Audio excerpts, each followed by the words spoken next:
Sifat-sifat operasi bentuk akar. Ada 4 sifat utama pada operasi bentuk akar. Sifat-sifat itu ada di dalam kotak kuning ini. Di situ tampak sifat yang pertama adalah P pangkat M per N. Jadi pangkatnya adalah pecahan. Jika kalian menemukan pangkat pecahan, maka dia bisa diubah menjadi bentuk akar seperti ini. P bilangannya, kemudian M yang di atas menjadi pangkat pada P, kemudian N-nya menjadi bentuk akarnya.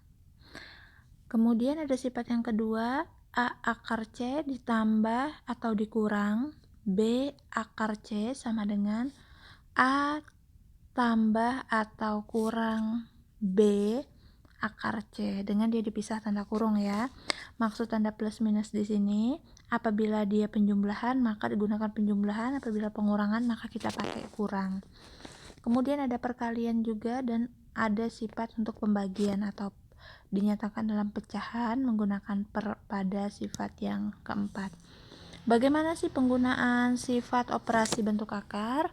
Sifat operasi bentuk akar ini dapat digunakan untuk menyelesaikan berbagai macam operasi pada bentuk akar. Langsung saja kita lihat contohnya. Contoh yang pertama, misal ada soal seperti ini. 4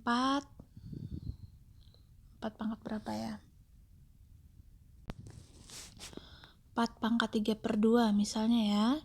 4 pangkat 3 per 2. Hati-hati menuliskan pangkat, jangan sampai kalian menuliskan seperti ini, tidak boleh sejajar. Kalau seperti ini dia bukan lagi bentuk pangkat tetapi pecahan, 4 3 per 2. Hati-hati ya dalam penulisan. Yang benar adalah yang di bagian atas 4 pangkat 3 per 2. Nah, untuk mencari nilai bentuk yang seperti ini tinggal kita ubah sesuai sifat yang pertama. Kita ubah menjadi bentuk akar 4 di sini, kemudian bilangan yang atas kita tuliskan sebagai pangkatnya dan ini adalah akarnya. Ingat, akar pangkat 2 tidak perlu dituliskan kecuali pangkat 3. Selain 2 ya, pangkat 3, 4, 5 dan 6 baru kita tuliskan di sini. Jadi 2 tidak perlu dituliskan. Tidak tertulis artinya sudah akar kuadrat. Nah, bagaimana menyelesaikannya? Berapakah nilai dari akar 4 pangkat 3? Akar kuadrat dari 4 pangkat 3. Ada 2 cara. Cara yang pertama adalah kita akarkan terlebih dahulu. Jadi akar 4, berapa akar 4? Akar 4 adalah 2, baru dipangkatkan 3. Berapakah nilai dari 2 pangkat 3? Jangan lupa 2 pangkat 3 adalah perkalian berulang. 2 kali 2 kali 2 sebanyak 3 kali. 2 kali 2, 4, dikali 2 lagi nilainya adalah 8. Jadi 2 pangkat 3 nilainya adalah 8. Nah, itu cara yang pertama. Kemudian cara yang kedua bisa juga dengan memangkatkan 3 terlebih dahulu. Jadi 4 pangkat 3 kita pangkatkan lebih dulu. 4 pangkat 3 artinya 4 kali 4 kali 4. 4 kali 4 16, kemudian 16 kali 4 kita kalikan 6 kali 4 24, 1 kali 4 tambah 2 6. Nilainya adalah 64. Nah, seperti ini. Jadi kita pangkatkan. Akar 64 berapa? Ya sama saja 8. Dua cara berbeda tetapi hasilnya sama. Yang penting caranya benar. Tapi kalau caranya tidak benar, hasil akan berbeda. Hati-hati dengan caranya ya. Jadi terserah mau pakai cara pertama bisa, pakai cara kedua juga silahkan. Nah, lalu bagaimana untuk sifat yang kedua, ketiga, dan keempat? Kita coba contoh soal yang berikutnya. Soal kedua. Soal yang kedua, akar 12 tambah 3 akar 27. Nah, bagaimana menyelesaikan soal yang seperti ini? Pertama, kita lihat dulu bentuk akarnya. Akar 12 dan akar 27. Kedua bentuk akar ini belum sederhana. Jadi sebelum kita menggunakan sifat-sifat di dalam kotak kuning, perhatikan dahulu bentuk akarnya. Akar harus sederhana. Lalu kalau akarnya belum sederhana bagaimana? Kita sederhanakan sesuai aturan penyederhanaan bentuk akar yang telah saya share pada video sebelumnya. Jadi kita ubah menjadi bentuk perkalian 4 kali 3, 12 bisa menjadi 4 kali 3 ya. Ditambah 3 akar 27 jadi berapa kali berapa nih? Menjadi 3 kali 9 atau 9 kali 3 sama aja ya. 3 kali 9 atau 9 kali 3.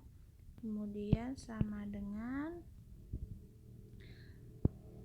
akar 4 kali 3. Bisa kita tuliskan akar 4 dikali akar 3 ditambah 3 dikali akar 9 dikali akar 3. Jadi kita pecah bentuk akarnya. Akar 4, berapa akar 4? 2. Akar 3 tidak bisa diakarkan, tetap dalam bentuk akar. Ditambah 3 dikali akar 9 berapa? 3. Akar 3 tidak bisa diakarkan, maka tetap akar 3. Lalu kita sederhanakan lagi. Di sini masih ada bilangan yang tidak sederhana, ada perkalian ya. Menjadi 2 akar 3 ditambah 3 kali 3, 9 akar 3. Sampai sini, ini belum selesai ya, masih ada langkah selanjutnya lagi. Kita lihat bentuknya. Di sini sama-sama akar 3. Di sini sama-sama C. Dan dia adalah penjumlahan. Oke, cocok ya. Berarti dia sesuai dengan sifat yang kedua. Jadi ingat, pada sifat kedua itu dia boleh ditambah jika bentuk akarnya sama. Sama-sama akar 3 atau sama-sama akar 2 atau sama-sama akar berapa, bentuk akarnya harus sama. Kebetulan di sini sama-sama akar 3. Tinggal kita masukkan ke dalam kurung. Untuk bilangan yang di depan 2 tambah 9. Nah, 2 bilangan ini kita masukkan di dalam kurung, kita jemput bilangan bulatnya.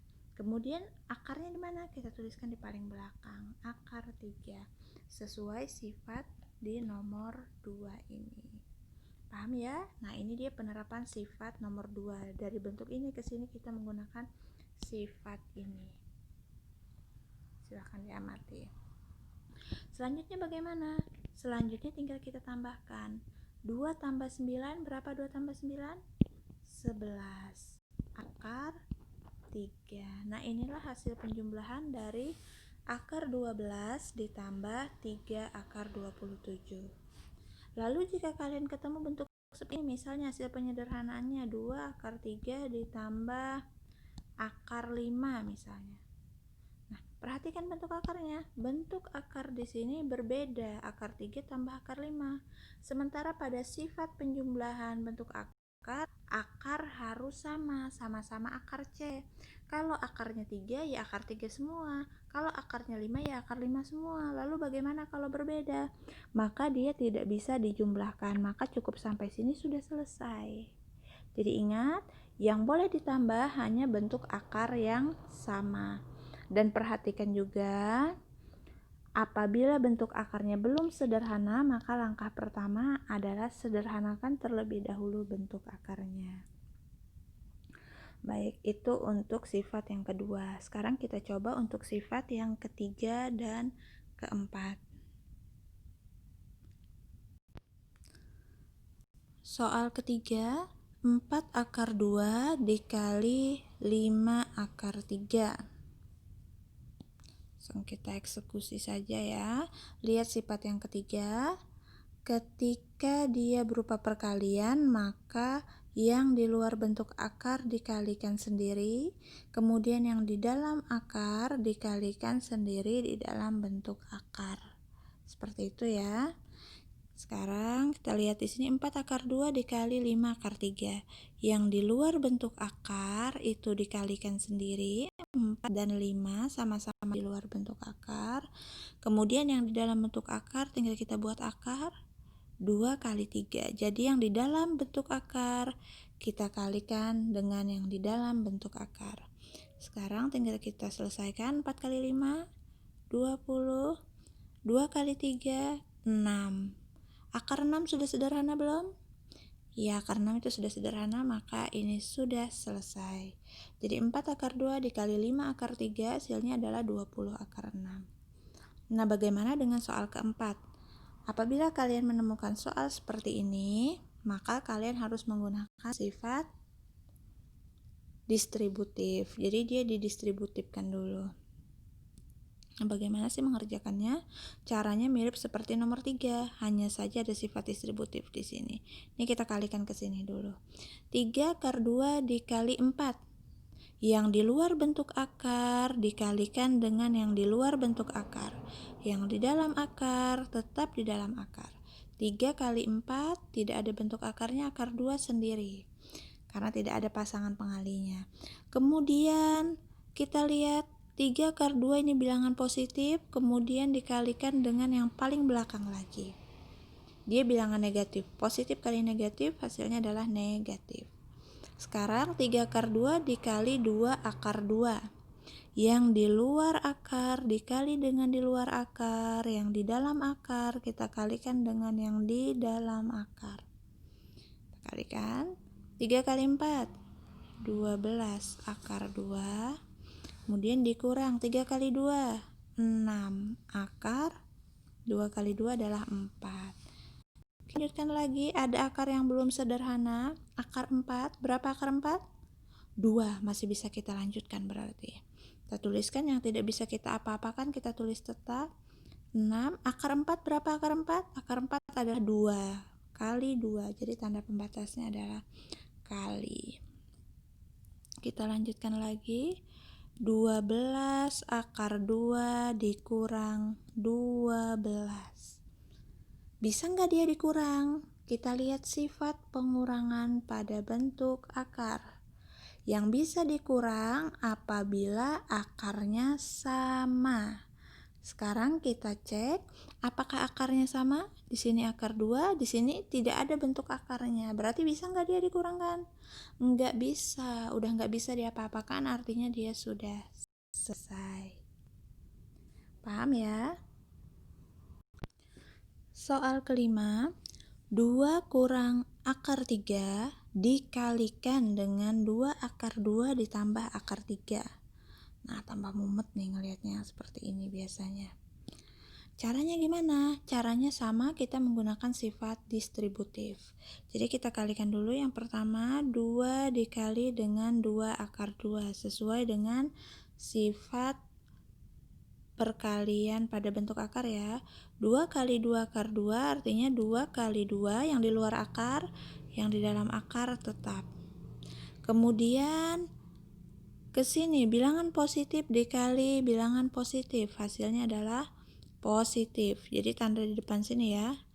Oh, bukan tanda di depan situ, di depan 2, maksudnya depan 2. 2 ini adalah bilangan positif, ini adalah bilangan positif. Maka hasilnya adalah positif, maka kita menggunakan tanda tambah di sini. 2 dikali akar 3, yang di luar akar tetap di luar akar. Kemudian yang di dalam akar tetap di dalam akar, jadilah dia 2 akar 3. Bilangan pertama sudah selesai dipasangkan dengan semua bilangan di belakang, maka selanjutnya kita kalikan lagi bilangan yang satu ini dengan pasangan di kurung tetangganya. Negatif akar 3 dikali 2 akar 2. Negatif dikali positif, berarti hasilnya adalah negatif. Yang di luar akar tetap di luar akar, yang di dalam akar ada 2, ada 3 kali 2. Kita tuliskan tetap di dalam akar. Kemudian dari sini kita kalikan lagi ke paling belakang. Negatif akar 3 dikali positif akar 3. Hasilnya negatif apa positif? Iya, pintar, negatif. Akar 3 dikali akar 3 berarti akar 3 kali 3. Nabrak ya. Ini akarnya. Kemudian kita lanjutkan, kita sederhanakan. 2 kali 2 itu 4 akar 2 ditambah 2 akar 3 dikurang 2, 3 kali 2 adalah 6, 2 akar 6 dikurang akar 9. Sekarang kita cek apakah ada bentuk akar yang belum sederhana. Akar 2 sudah sederhana, akar 3 sudah sederhana, karena sederhana ya. Akar 9, ya akar 9 itu belum sederhana. Berarti kita tuliskan kembali yang sudah sederhana tetap 2 akar 3 dikurang 2 akar 6 dikurang berapa akar 9? Akar 9 adalah 3. Sekarang kita lihat lagi apakah ada bentuk akar yang sama. Akar 2, akar 3, akar 6. Tidak ada akarnya untuk yang 3. Apakah ada yang sama? Tidak ada yang sama. Berarti boleh nggak dia ditambah atau dikurang? Sekali lagi, yang boleh ditambah atau dikurang akarnya harus sama. Berarti di sini operasinya sudah selesai. Pusing ya? Akan sangat pusing apabila kalian belum mencobanya. Hanya melihat tanpa mencoba itu sangat pusing dan sangat bingung.